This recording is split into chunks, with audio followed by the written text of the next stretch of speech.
What is life like as an alcoholic abroad? I can look back on this story with some humour now, but at the time it was very distressing actually.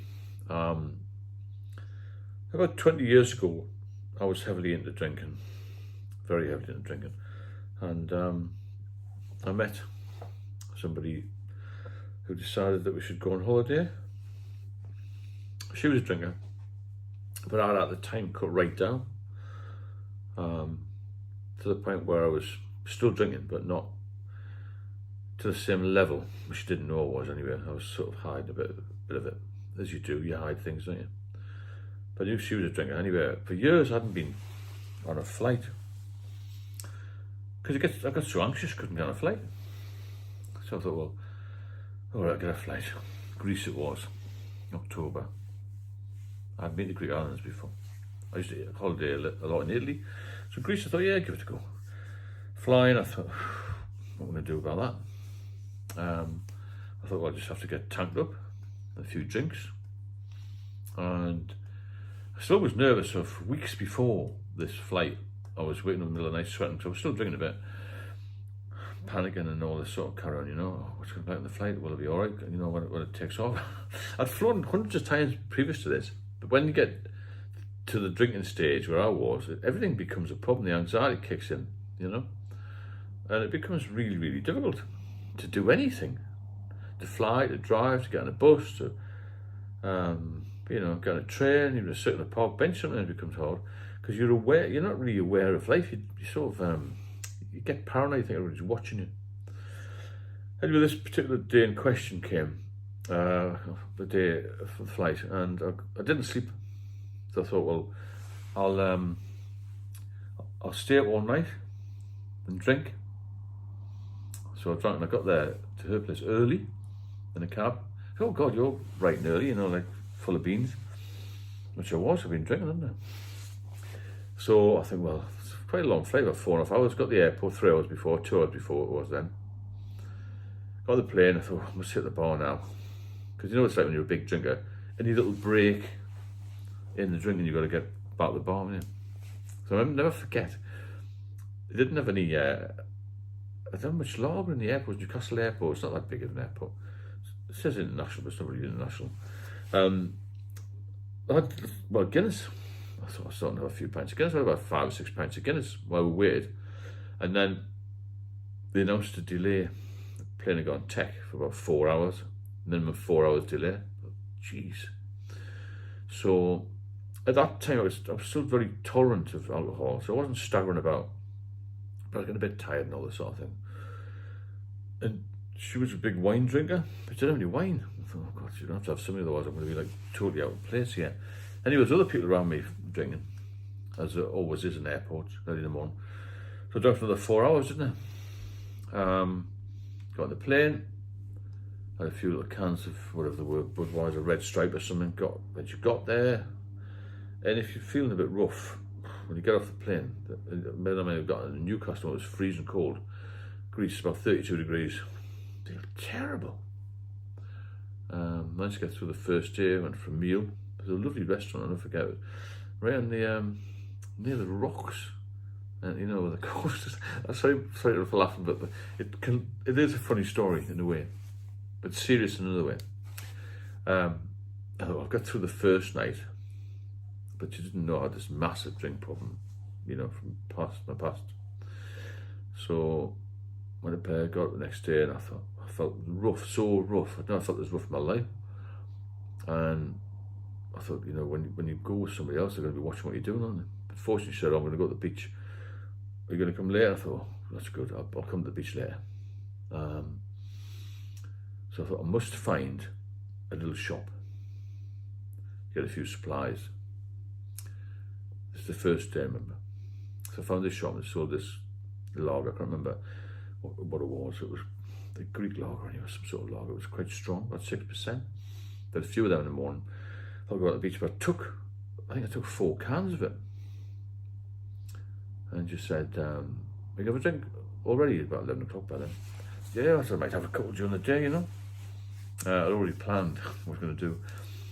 So I had a couple of these and I thought, oh, I must have the load. I just made loads of excuses. I kept going back to this shop and going back to a little bar I found.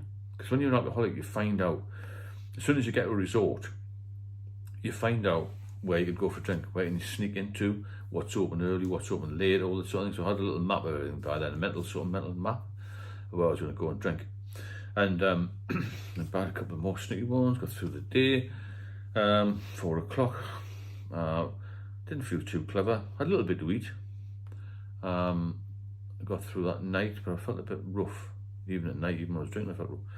Next day, the same thing, she went down to the beach, I did the same thing, got a few drinks. I'm sort of day 2 now. And then I was starting to feel pretty groggy, really, to be fair. I hadn't been sick or anything, but I wasn't feeling myself. It's worse when you're abroad anyway, you feel out of sorts a little bit, don't you? And this relationship was quite new. She wasn't somebody who understood me that well. Went by the shower, and I fell in the shower, didn't I? Split all my head, all the way up down there, right across there. Jesus Christ. So much blood. And I got taken to hospital because there was a carry-on with travel insurance. So a couple of stitches, went back, and then I had a bit of a fallout. So you're drinking far too much, all this. So I ended up renting another room in the hotel, and I got into there, and that night I fell over and I crashed into the bed and broke all the slats about 3 o'clock in the morning. This Greek hotel manager, it wasn't a very big hotel, it was one of these, small family-run things. He was going mad. I couldn't understand what he was saying. I'm going to call the police. No police came, obviously, because they wouldn't be bothered about some drunken British tourist. A very quiet drunk I was, apart from all these accidents. So I had this cut hair, I hurt my back and I fell in the bed. So basically, he couldn't find me another room. So all I had was the mattress. Only 5 days were away, I think. So basically things got worse and worse and worse, and I was drinking more and more and more. She sort of left me alone. Now I started to ring people in the UK, like old friends, and ask for advice and all this sort of thing. They didn't have a clue. I hadn't seen someone for years. I was in this sort of mental state where I didn't know what to do, because you're in a foreign country, aren't you? And every time I saw a Greek police officer, I'm thinking, geez, they're coming after me. Bear in mind, I'd been in the police myself. And I was still worried.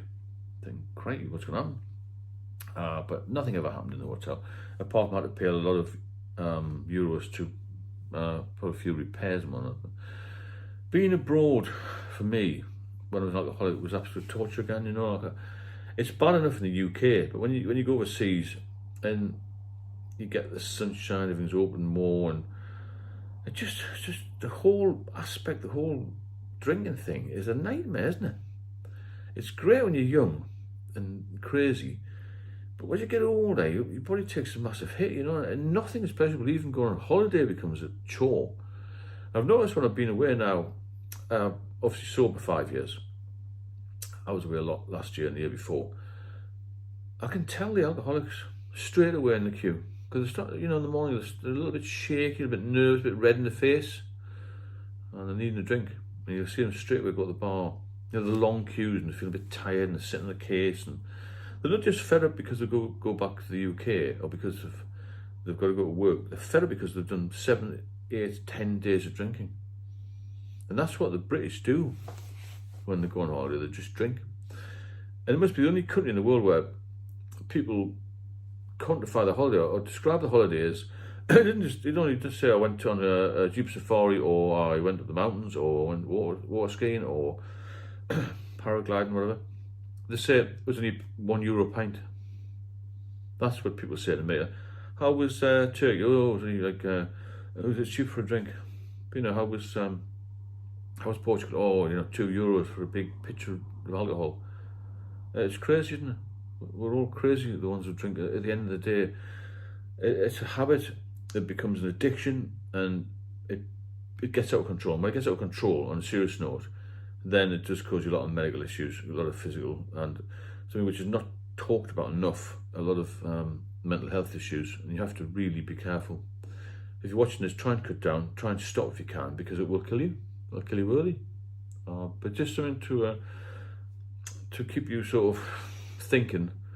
Even travelling abroad is difficult when you're a drinker. But now just jump in a plane, fine. It's all to do with anxiety. I think with me, I was, unsure about what to do, and now I'm really confident again, because alcohol takes all your confidence away, and you become a tenth of the man you were before, a woman you were before, and your whole life revolves around the drink, and it's not a nice place to be. Please subscribe if you benefit from these, and share them to anybody else who might need help, because a lot of people do need help. I'll speak to you all soon.